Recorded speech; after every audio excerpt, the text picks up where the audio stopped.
Hyderabad Meerpet police station పరిధి జిల్లెలగూడలో బాలుడు missing కేసును పోలీసులు ఛేదించారు. నిన్న మధ్యాహ్నం 3 గంటలకు ట్యూషన్కు వెళ్లిన మహేందర్ తిరిగి ఇంటికి రాకపోవడంతో తల్లిదండ్రులు ఆందోళన పడుతున్నారు. మీర్పేటలో తల్లిదండ్రులు పోలీస్ స్టేషన్లో ఫిర్యాదు చేశారు. కేసు నమోదు చేసుకుని పోలీసులు దర్యాప్తు చేపట్టారు. సీసీటీవీ ఫుటేజ్ ఆధారంగా పోలీసులు మహేందర్ను తిరుపతిలో ఉన్నట్లు గుర్తించారు.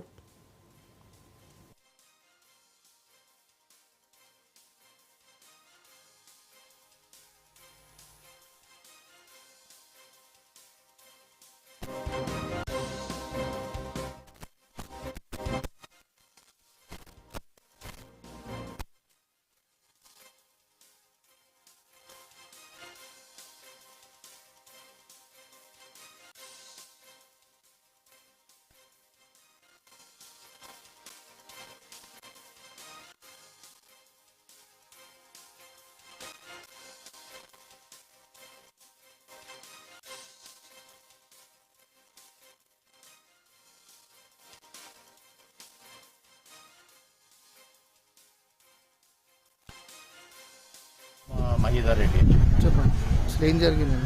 3:40కి బయలుదేరినాడు ట్యూషన్కి అని చెప్పి 4 o'clockకి ట్యూషన్ టీచర్ ఫోన్ చేసింది రాలేడని. మేము సరే బయటికి వెళ్ళినారు అనుకున్నాము ఫ్రెండ్స్ తోటి అట్లా అని. 6 o'clock వరకు చూసాము, అప్పటికి ఇంకా రాలేదని చెప్తే అప్పటి నుంచి వెతకడం మొదలుపెట్టాము. 7 o'clockకి పిఎస్లో కంప్లైంట్ ఇచ్చాము. అప్పటి నుంచి వెతుకుతున్నాము పోలీసు వాళ్ళము మేము అందరము.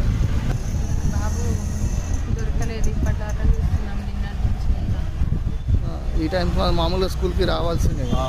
ఈ టైంకి స్కూల్కి రావాలా? స్కూల్కి రావాలి కానీ ఇంకా రాలేదు. సీసీ కెమెరాలు చూస్తుంటే మీకు తెలిసిన అబ్బాయి ఉన్నారు కదా, బండి మీద వెళ్ళిండు కదా ఆ బండి. ఆ అబ్బాయి మనకి ఎంతేం తెలియదు. వాంటెడ్లీ పోయినట్టుగా ఉంది అక్కడ అబ్బాయి, విల్లింగ్గా తీసుకెళ్ళినట్టు. ఎవరి మీద అనుమానం ఏదైనా ఉందండి? అనుమానం ఎవరి మీద ఏం లేదు.